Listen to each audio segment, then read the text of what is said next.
Bueno, buenos días a todos los asistentes. Mi nombre es Lourdes Craver, soy responsable de la unidad ERCA del Hospital de Lleida y tengo el placer de presentar y de moderar esta sesión acompañada por dos grandes ponentes, en la que en esta sesión se alinean los objetivos tanto del grupo de la ERCA como del grupo del acceso vascular, y eso es muy interesante, en un título que es Optimizando la toma de decisión compartida con el paciente ERCA en el acceso vascular. El paciente renal, en su etapa ERCA, se enfrenta a una tormenta tremenda de información en la que deberá tomar decisiones, unas decisiones sobre sus opciones de tratamiento renal sustitutivo.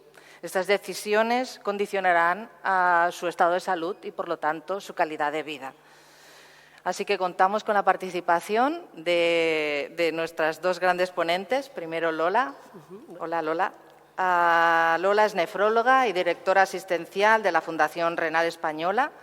Solo me deja decir de ella que tiene una amplia trayectoria profesional. Estaríamos hablando muchísimo de toda tu trayectoria, Lola, destacando, entre otros, su dedicación, lo que más me gusta, a la atención integral del paciente.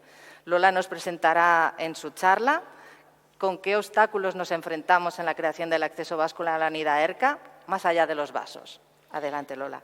Hola, buenos días y muchas gracias por la presentación y gracias, por haber contado con este proyecto en el Congreso. Has hablado que Flori está en ERCA, yo estoy en hemodiálisis y yo creo que también es un ejemplo de que la ERCA sigue avanzando, es decir, no acaba en la consulta de ERCA, sino que la toma de decisiones sigue también en el paciente en hemodiálisis. Bueno, la pregunta de esta charla es, ¿tenemos un problema o no tenemos ningún problema? Tenemos que ser conscientes que aproximadamente el 40% de los pacientes que tenemos en diálisis son portadores de catéteres venosos centrales, según estudios recientes.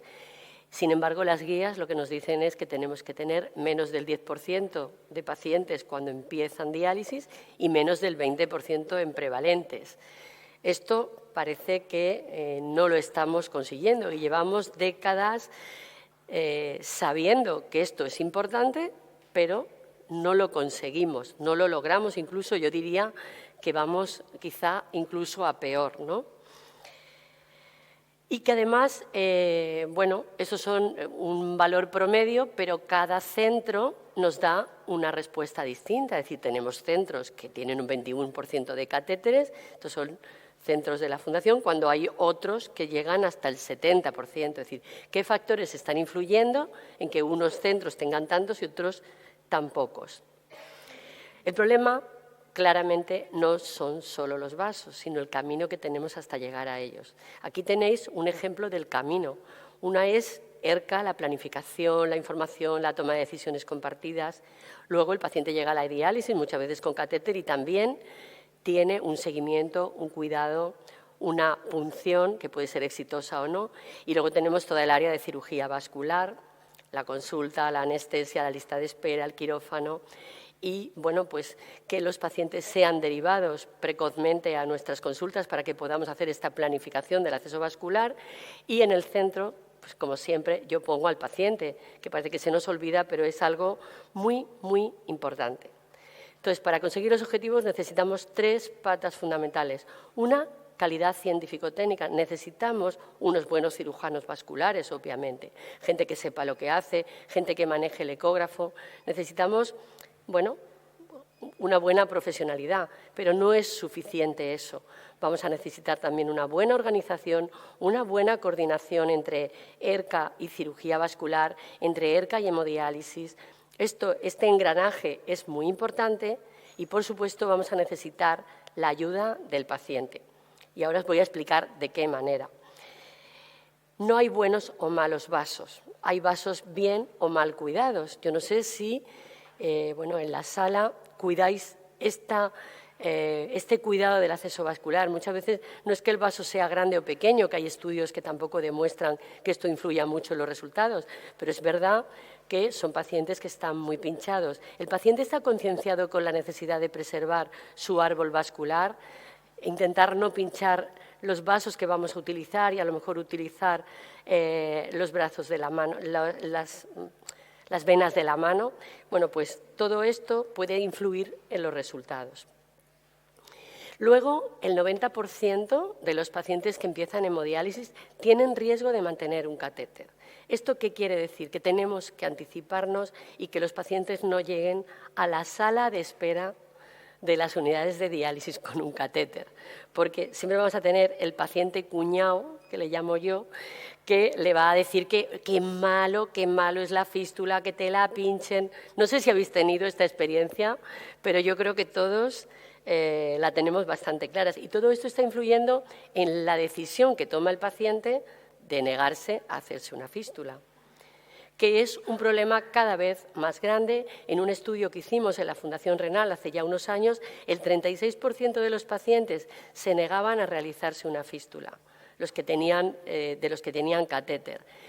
El 65% por miedo a la cirugía. La mitad habían tenido una experiencia previa mala, por eso es importante que el equipo de cirugía o la planificación sea adecuada y no estén sometidos a esta mala experiencia. Pero otro 50% nunca había tenido cirugía. Y luego están un 35% que es por preferencias estéticas.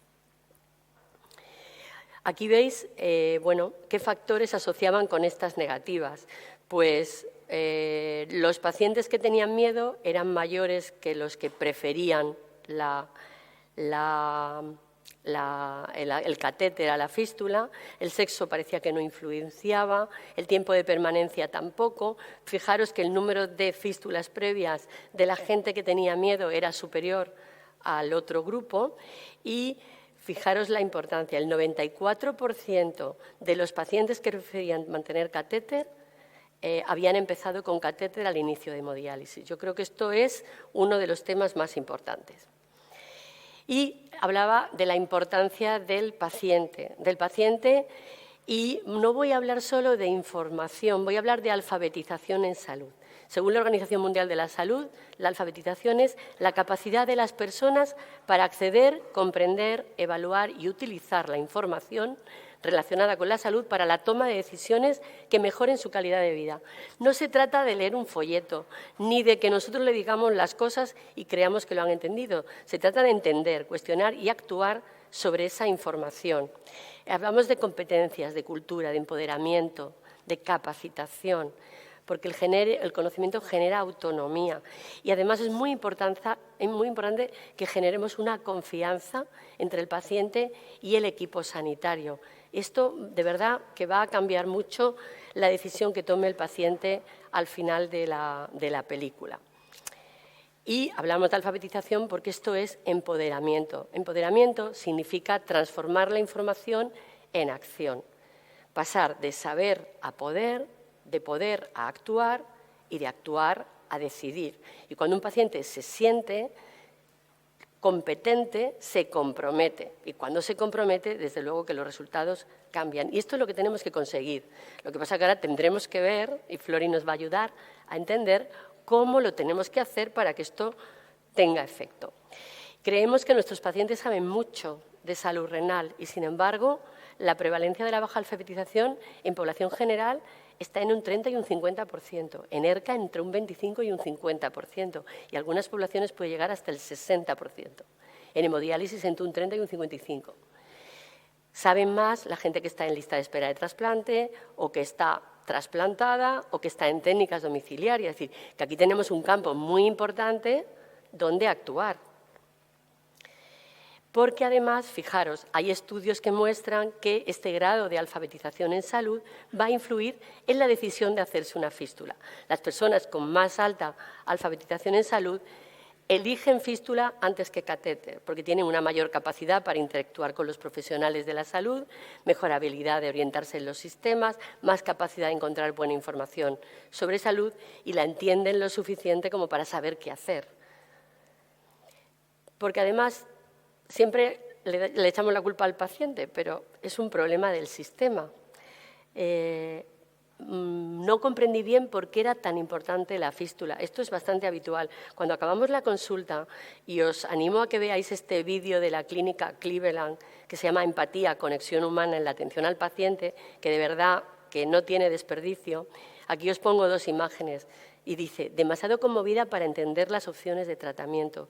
No comprende completamente. Yo creo que nuestros pacientes muchas veces en esta consulta de ERCA se encuentran aquí, en esta decisión. Y acordaos, muchas veces es la primera vez que nosotros le vamos a hablar de que tienen que entrar en diálisis, se tienen que preparar para entrar en diálisis. Este es el primer choque de información.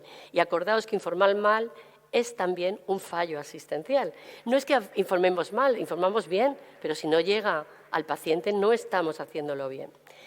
Y luego, acordaos también de los determinantes sociales. No todo el mundo tiene el mismo nivel de educación, el idioma en algunos pacientes puede ser un problema, la situación socioeconómica, el entorno cultural. Entonces, esto también es del vídeo de la clínica Cleveland, ¿no? 7.000 millas desde casa. Es decir, hay gente que viene de otros países y a los que nos resulta difícil a veces llegar a que comprendan nuestra manera de entender las cosas, ¿no? No solo por el idioma, sino por un tema cultural. Entonces, cada catéter es una pérdida, una historia, ¿no?, de pérdida de autonomía. Y lo que os comentaba en la Healthy People 2030 se habla de que la alfabetización en salud no es solo responsabilidad del paciente, que es lo que se decía en la Healthy People previa, sino que en la 2030 lo que habla es de que es una responsabilidad institucional, que las instituciones sanitarias deben diseñar entornos accesibles y comprensibles para apoyar a las personas en sus decisiones y que no bastan campañas puntuales, sino un esfuerzo sostenido. Así que tenemos un problema, pero también tenemos un plan, y transformar el viaje del paciente hacia la fístula es un recorrido planificado, informado y compartido. Y os presento aquí también la plataforma de salud renal que hemos hecho en la Fundación con la ayuda de más de 60 profesionales de la Sociedad Española de Nefrología y de otras disciplinas, y que bueno, pues tiene las distintas áreas y que puede ser una herramienta de ayuda para esa consulta que se nos queda corta cuando queremos explicar. Es decir, ¿y si me dan miedo las agujas? ¿Por qué es mejor cambiar el pinchazo? Muchas veces nuestras consultas no nos dan tiempo a poder contestar. Y luego que es un momento en el que el paciente está chocado. Le hemos dado una información y se ha quedado impactado. Bueno, pues que tenga dónde encontrar esta información, poder responder a esto. En esta plataforma se responde también pensando en la alfabetización de distintas maneras. Puede ser por escrito, porque hay gente que prefiere leerlo, pero también se puede con experiencias y con los expertos, tanto enfermeras como médicos, como pacientes, van a explicar pues qué es este tema del acceso vascular, cómo influye, qué puede ocurrir. Transformar el viaje del paciente hacia la fístula en este recorrido planificado, informado, alfabetizado. Hay gente que no le gusta la palabra alfabetización. Yo creo que si entendemos el concepto no desmerece a nadie, sobre todo compartido. Lo que tenemos que superar también estas barreras del paciente que muchas veces las dejamos un poquito de lado. Así que en el proyecto ERCAP, que ahora va a presentar Flori, aparecen nuevos conceptos, aparecen este concepto ERCA-hemodiálisis, este concepto de que la toma de decisiones sigue también en la hemodiálisis de los hospitales, en la hemodiálisis de los centros extrahospitalarios, en todos, que tenemos que tener nuevas acciones de comunicación, que el objetivo no es solo disparar información, sino alfabetizar, que necesitamos para esto herramientas que nos ayuden en esa toma de decisiones. Por eso también incluimos nuevos actores en este equipo interdisciplinar, que son los psicólogos, que nos van a ayudar a entender cómo se siente el paciente y cuánto de receptivo está cuando nosotros le estamos dando la información. Adaptar el mensaje al momento que vive el paciente y a su capacidad de comprensión. A mí me gusta decir que la toma de decisiones no es una consulta, es un proceso que no acaba tampoco cuando el paciente ha llegado a diálisis. Y, sobre todo, tenemos que ayudar al paciente a tener un rol activo para que nos ayude a que realmente esta decisión pues, sea la mejor para él. Así que simplemente daros las gracias y a ver qué nos cuenta ahora Flori sobre este proyecto ERCAP que hemos hecho con tanta ilusión y tanto cariño. Muchas gracias.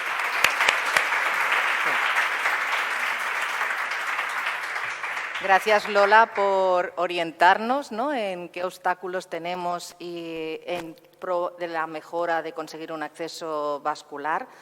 Discutiremos las preguntas, si os parece, conjuntamente, porque creo que nos aportará mucho más. Y así que a continuación damos paso a Florentina Rosique. Flori es nefróloga responsable de la unidad ERCA del Hospital de la Risaca de Murcia. Es la presidenta de la Sociedad Murciana actualmente y responsable también en los cuidados de la consulta ERCA de su hospital. También tiene una larga trayectoria y está muy implicada en el acceso vascular y en ERCA, con lo que nos une, ¿no? Adelante, Flori, cuando quieras. Muchas gracias. Vamos a hablar del proyecto ERCAP. Con tanta ilusión, Lola, por fin lo vamos a contar. Y gracias, Lourdes, por la presentación. Pregunta que ha dicho Lola: ¿cómo podemos transformar el viaje del paciente hacia la fístula en un recorrido planificado, informado y compartido? Pues la solución es el proyecto ERCAP y os vamos a hablar de él. ¿Qué es esto del proyecto ERCAP? Pues es una intervención interdisciplinar estructurada destinada a abordar esas negativas a la creación de la fístula y favorecer la planificación anticipada del acceso vascular.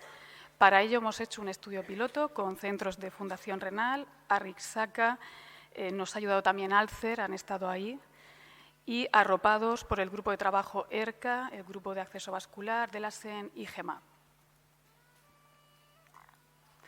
Es un estudio piloto, prospectivo y multicéntrico, donde incluimos 51 pacientes distribuidos en 4 grupos. Pacientes incidentes de enfermedad renal crónica avanzada, seguidos en la consulta ERCA, 14 pacientes, el 27,5%. Pacientes que inician diálisis de forma no programada y comienzan con un catéter, en un plazo de 3 a 6 meses lo mantienen y no se les hace una nueva fístula, 18 pacientes, el 35,3%.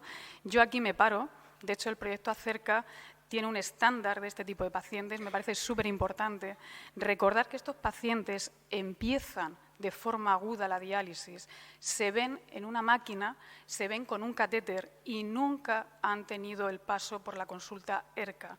Y es importante que estos pacientes los trabajemos, los rescatemos, porque necesitan una buena toma de decisiones en la consulta ERCA. También hemos trabajado con pacientes que ya están en hemodiálisis, más de 6 meses, que inician terapia renal con el catéter, que se les puede hacer una fístula y dicen que no. 17 pacientes, el 33,3%.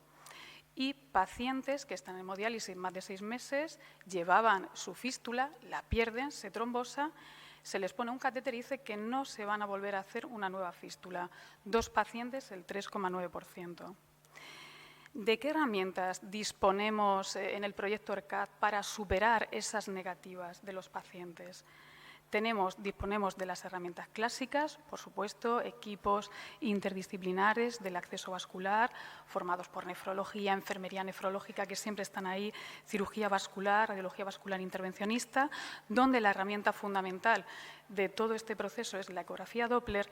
Y vuelvo a remarcar lo que ha dicho Lola, no solo trabajar en la unidad ERCA, porque la ERCA no termina en la consulta, sino que la ERCA hay que continuarla en hemodiálisis. ¿Qué nuevos actores y nuevas herramientas incluye el proyecto ERCAP? Además de las clásicas, que ya hemos hablado, disponemos de herramientas de ayuda en esa toma de decisiones. Fijaos, informar a una persona de que la mejor opción es una fístula cuando ya se ha decidido por un catéter no es tarea fácil, es muy difícil que cambie la decisión. Por supuesto, siempre vamos a contar con él, pero tenemos que asegurarnos que la decisión se toma en pleno conocimiento y comprensión del problema. Tenemos que asegurarnos que esa información llegue de una forma adecuada y adaptada a cada paciente. Y tenemos que hacer partícipes al paciente en esa toma de decisiones. Tenemos que empoderar al paciente. Estas herramientas de ayuda, lo que ha dicho Lola, facilitan esas conversaciones tan importantes entre profesional de salud y pacientes. Lo bonito que es cuando el paciente ERCA ya tiene la confianza en la unidad, en el equipo ERCA. Eso es muy bonito para mí. Están diseñadas para enseñar y capacitar. La toma de decisiones acerca del mejor acceso vascular tiene que requerir que el paciente lo entienda y vea cuáles son las ventajas e inconvenientes de cada opción y que responda, por supuesto, a sus dudas y a sus miedos. Y estas herramientas son clave, elemento clave para alfabetizar en salud. ¿Cuáles son los ejemplos? Pues tenemos varios tipos. Esto es un ejemplo de paciente con primera consulta de información del acceso vascular. Esto es general, se le va a dar a todos los pacientes. Esto es un ejemplo de, veis que tenemos diferentes tipos de herramientas según lo que demande el paciente. No hay que darle todas las herramientas al paciente, lo que te vaya demandando, vamos trabajando con él. Esto es una herramienta de dudas acerca de realizarse una fístula o preferir un catéter. Esta le tenemos mucho cariño, ¿verdad, Lola? Porque se hizo, fue la primera que se hizo, donde vemos esas caritas que de una manera visual el paciente entiende de que cada 100 pacientes con catéter, el 95% pueden tener infección grave y el 5% no, y a la inversa con la fístula. Esto es otra herramienta del paciente que tiene miedo a pincharse, que nos pasa mucho. Doctora, tengo miedo a la punción. Tenemos herramientas para indicarles que duele al principio, luego se genera callo y después poco a poco duele menos. El miedo al cambio estético. Doctora, los bultos, ¿me van a salir los bultos? Vamos a explicar que no siempre se van a producir esos bultos, que lo entiendan, que hay técnicas de punción, la punción en escalera, que si vamos cambiando los sitios de punción, esos bultos no van a aparecer. Y luego herramientas que expliquen que hay complicaciones, pero también soluciones en la fístula, como es la estenosis y la trombosis. ¿Cuáles han sido nuestros resultados? Pues el 68,6% optaron por hacerse una fístula después de la intervención. Las tasas de aceptación fueron más elevadas en el paciente ERCA, el 100% de los que venían de la consulta ERCA, e incidentes el 78%. Fijaos, sin embargo, los pacientes que ya portaban un catéter de larga evolución mostraron menos disposición. Solo el 35% dijo que sí, y este dato es importante. Los pacientes que aceptaron eran más jóvenes y no hubo diferencias por género, comorbilidad, tiempo de consulta, presencia de barrera idiomática o nivel de estudios. Hemos podido llegar a muchos grupos.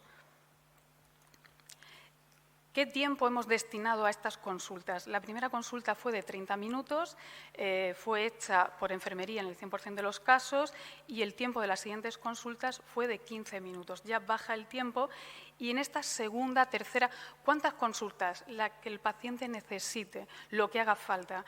Intervienen en esta segunda y tercera consulta otro profesional sanitario distinto, nefrólogos, radiólogos y cirujanos vasculares. Y, importante, se observaron cambios significativos en la toma de decisión cuando interviene un profesional distinto al de la primera. Esto es muy importante. Si todo el mundo me lo dice, será por algo, ¿no? Esto es bueno. Aparte de estas herramientas de ayuda, tenemos nuevos actores en este equipo interdisciplinar, lo que es la psicología. Fijaos, el miedo a la cirugía se vio en el 54% y la comodidad de portar un catéter en el 46%, sobre todo relacionado con el miedo a esa punción. Fueron los principales motivos de rechazo. El proyecto ERCAP también quiere trabajar con la inteligencia emocional, conocer qué factores psicológicos pueden influir en sus decisiones, reflexionar sobre cómo podemos mejorar esa comunicación con el paciente y entrenarla. Para ello entendemos, desde el proyecto ERCAP, que no todos los centros, no todos los hospitales disponemos de un psicólogo clínico. Entonces, ERCAP lo que propone y lo que hemos hecho ha sido una formación al personal sanitario a través de varias sesiones, 2-3 sesiones, por el psicólogo clínico.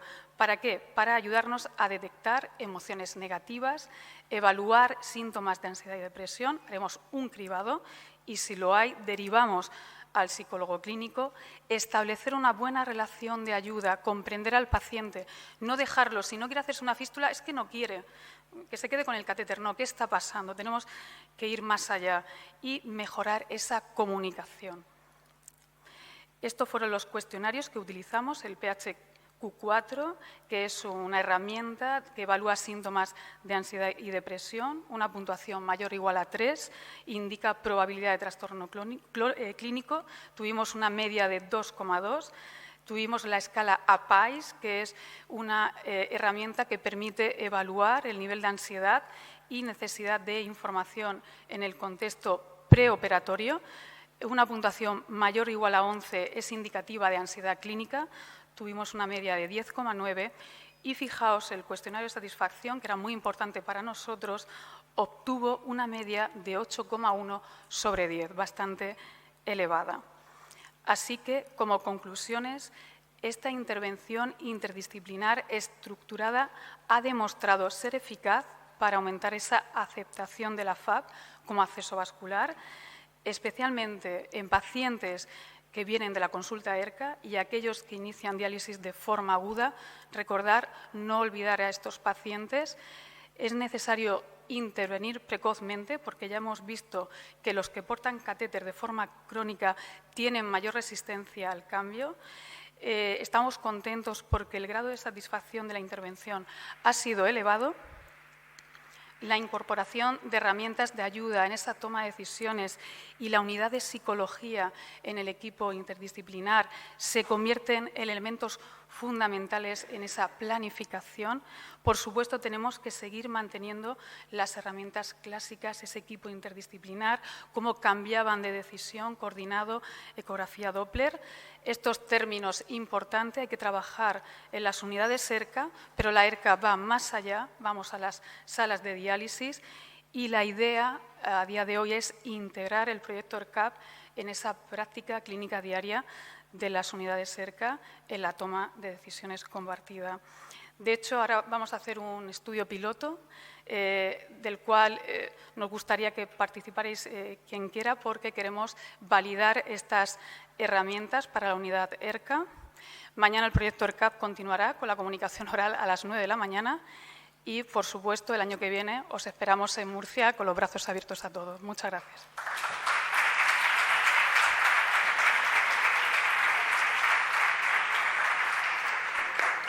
Gracias, Flori, por esta A vosotros. excelente presentación y gracias a las dos por invitarnos en este fantástico proyecto que creo que nos ayudará mucho a todo al equipo, ¿no? Tanto de ERCA como de hemodiálisis. ¿Vale?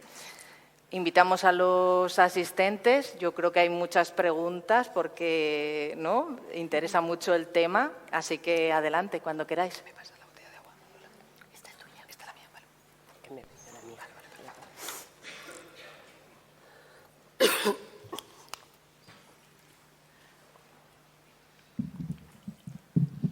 Bueno, brillantes presentaciones. Desde luego es un lujo veros a vosotras dos presentar algo con tanta dedicación y con capacidad de transmitir lo que tenemos que hacer todos. Y felicitaros también porque abordáis un tema muy delicado, que es cómo aumentar la prevalencia en un contexto en el que el único modo de cambiarla es con comunicación y hablando el nefrólogo o el propio paciente, el cuñado con el paciente. Y precisamente como estamos en el fragor de la batalla, lo que menos hacemos. Entonces, la pregunta concreta en este sentido sería, como da la impresión de que el mayor escollo son los pacientes que empiezan por tunelizado y que no pueden recuperar, y cuando te planteas recuperarlo llevan 6 meses con el tunelizado y ya es tarde, quizás no habría que, en el momento que se pone un tunelizado a un paciente, porque no hay otra opción, ya en ese momento informarle que esto es transitorio en espera de una fístula que valorará en su momento.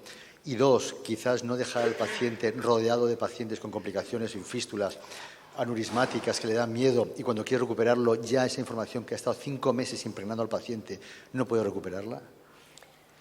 Ahí entra la fase de coordinación y organización que he hablado yo antes. Es decir, que yo creo que una cosa no quita la otra. Tenemos que preparar al paciente, tenemos que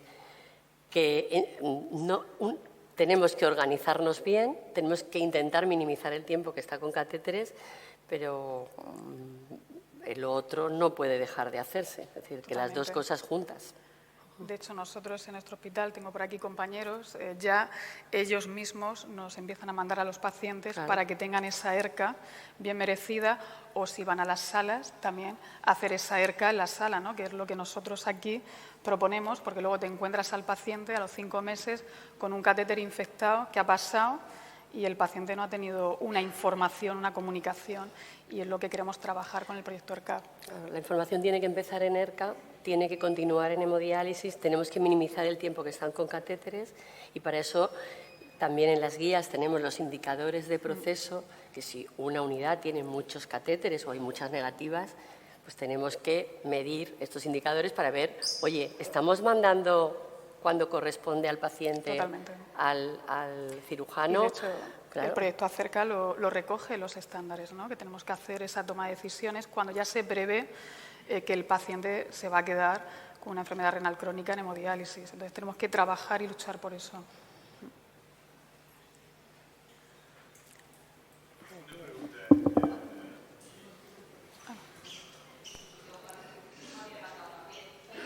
¿Qué? Espera, sí. Mario, déjale que estaba primero ella. Déjale que estaba primero ella. Claro, es una señora además. Va, Mario. Sí, pero sí. No, sí, soy novio. A ver. Bueno, uno de los dos que pregunte. Nada, rápido. A ver. Sí, además, en fin, es que sí una reflexión, pero seguro que estáis haciendo algo con ello. Y era a propósito del el punto débil, la dificultad que es ese solo 35% de pacientes que son los difíciles, ¿no? Probablemente un componente importante, y además sé que tenéis los psicólogos en el equipo, con lo cual seguro que está el afrontamiento, es la negación, la situación de negación, porque efectivamente la imagen de las caritas es muy claro, no hay... Me ha encantado la idea de alfabetización que habéis hecho referencia, me parece un elemento clave. Usáis mucho la palabra empowerment, empoderamiento. Esa palabra no me gusta, cuando la buscas es capacitación realmente, dar la información y capacitar, no empoderar, no es la traducción exactamente al empoderar. En fin, la pregunta, y sé que estáis trabajando en ello, es ¿cuáles son las intervenciones para poder acelerar en el proceso de negación, o sea, de la negación pasar a la aceptación, o al menos a la deliberación antes de la aceptación, ¿no? ¿Cómo se está afrontando eso en el proyecto del CAF? Pues hacemos intervenciones, varias consultas, lo que pasa es que el paciente te pone el límite, ¿no? Damos tiempos, de hecho, José Luis, el psicólogo, habla mucho de dar tiempo, ¿no? Te doy la información, recapacita, trabajar mucho. También es verdad que cuesta mucho en ese tipo de pacientes que esa decisión se convierta. Por eso yo abogo por trabajar antes, es decir, no llegar, porque luego cuesta mucho el cambiar esa información. Pero dar tiempos, informar, respetar hasta dónde quiere el paciente, tener esa información y anticiparnos a que no ocurra eso. Es un poco la idea. Ya llegamos tarde muchas veces, ¿no? Bueno, un ejemplo de mejora ha sido el grupo de trasplante, de coordinación de trasplante. Los coordinadores de trasplante, había menos donaciones, aprendieron a comunicar, aprendieron a dar malas noticias y consiguieron los resultados que estamos viviendo hoy. Por tanto, yo creo que en esto no es a los que tienen negativa, es a todos los pacientes, tenemos que informarles. Tenemos que entender que cuando nosotros hablamos con ellos, se quedan con la mitad de la mitad. Ayudarnos con la plataforma de salud renal, que está para todos, es decir, darles pues en el informe, oye, mira, luego vete a casa y mírate esto. Y ya la próxima vez hablamos, utilizar estas herramientas que aproximan la información. Correcto. Y ir trabajando todo esto. Y de hecho el multicéntrico de ahora no solo quiere trabajar con las negativas, sino con todos. Con todos. Es decir, hacia todos y con todos. Y ya pues esa herramienta, pues poder validarla para todas las unidades cerca, es la idea. Adelante. ¿Qué tal? Yo soy Neus del Hospital Moisés Broggi en Barcelona y gracias a las dos, pero Flori, la pregunta va básicamente para ti. ¿El abordaje del paciente lo hacéis de forma individual? O sea, ¿el paciente es el que va al psicólogo, va a la enfermera clínica, va al médico? No, a ver, El proyecto ERCAP tenemos enfermería, es la primera que informa. Nosotros tenemos una enfermera. Eso lo tengo claro, pero la ERCAP. pregunta es si el paciente, o sea, porque nosotros en nuestro centro lo que hacemos es grupos de trabajo. O sea, nosotros seleccionamos pacientes en la consulta ERCA y entonces estos pacientes van como grupo de trabajo, como si fuera una terapia de grupo de alcohólicos anónimos, por decirlo de alguna manera. Y lo hacemos en ese aspecto. Entonces, cada día se trabaja pues un tema en acceso vascular, otro día otra cosa. Entonces, al final de la sesión, en Cataluña tenemos una cosa que se llama Pacient Expert, y ver un paciente que ha pasado por todas las fases y es como la fase final del grupo. Claro, nosotros, por ejemplo, en nuestra unidad tenemos una terapia de grupo cada 15 días de pacientes cerca, ¿vale? Donde trabajan entre ellos. No tenemos temática, es decir, entre ellos. Lo que pasa que ERCAP, como quiere llegar a más gente, entendemos que no todos tienen la posibilidad de tener un psicólogo clínico. Yo lo tengo, pero Lola también, la fundación, pero muchos centros no. Entonces, nosotros trabajamos con formación, formarnos con un psicólogo clínico a través de sesiones, 2 o 3 sesiones de comunicación, establecer relación de ayuda, no sé si me entiendes. Sí, luego cada unidad ERCA es tan heterogénea. Aparte de las terapias, o sea, vengo a referir, vosotros incidís en el paciente y trabajáis única y exclusivamente con ese paciente para intentar revertir la situación, por decirlo de alguna manera. Exacto, a nivel individual. Vale. No, y lo que está bien, porque nosotros sí que es verdad que es un defecto de forma. Yo siempre he intentado en mi centro que estos pacientes que entran de forma precipitada, que los tenemos de urgencias o que vienen de otros centros que acaban con catéter, nosotros, en nuestra, por logística, porque somos un hospital comarcal, a pesar que nuestra referencia son 400.000 habitantes, porque en Cataluña las zonas son así, pero realmente sí que es verdad que nosotros, todo paciente, una vez ya ha entrado a diálisis, queda fuera de este programa.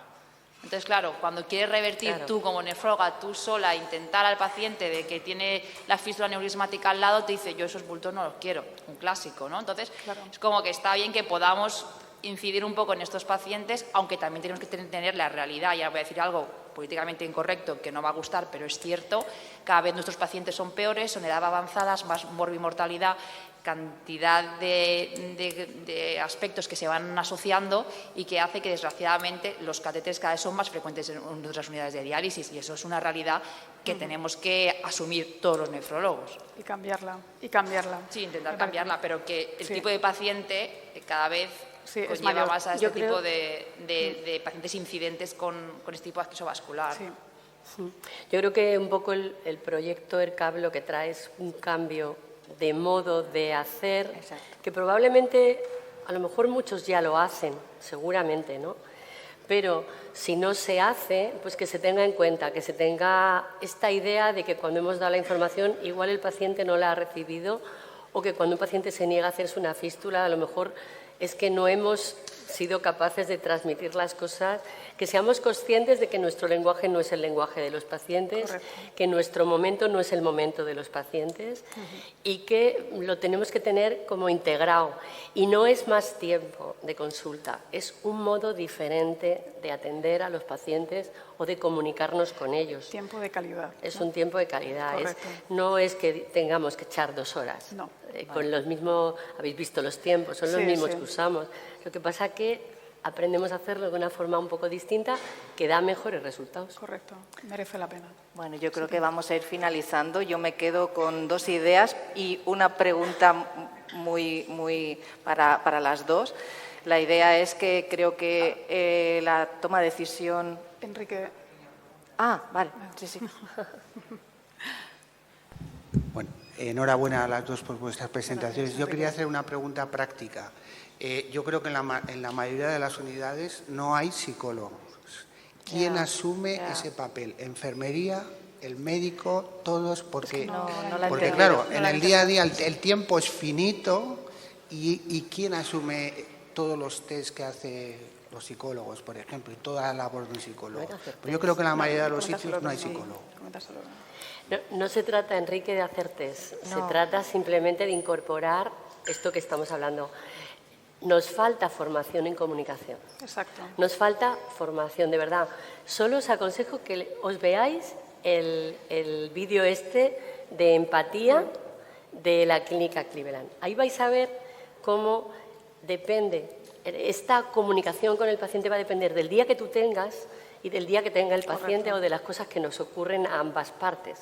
Entonces, el psicólogo y esta formación, que damos miles de formaciones de la IGA, del no sé qué, y bueno, a lo mejor tenemos que dedicar un poquito de nuestro tiempo a formarnos, a incorporar esto en nuestra rutina y a ejercerlo naturalmente. De eso se trata, no de que el psicólogo tenga que estar al lado. Luego, yo creo que sí que es importante, si cuando se detectas un algo, paciente... claro, lo remites, pero no o un todos, paciente no mentor. todos lo pueden tener, no todos, Enrique. Exacto. Nosotros te lo cedemos. Exacto. Esa era un poco la idea que quería transmitir al final, ¿no? De que le hemos dado mucho valor a la toma de decisión de la modalidad de técnica que va a hacer el paciente.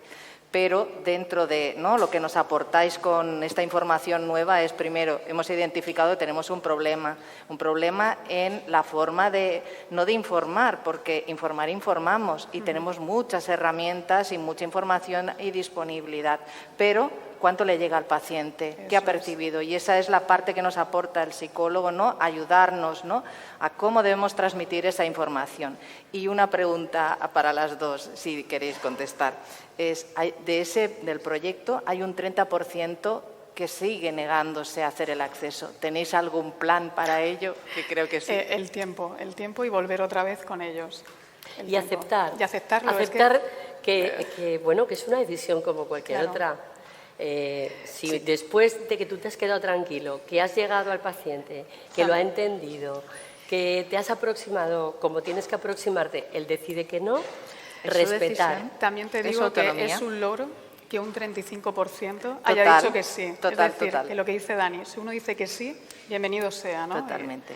O sea, que estamos muy contentos que...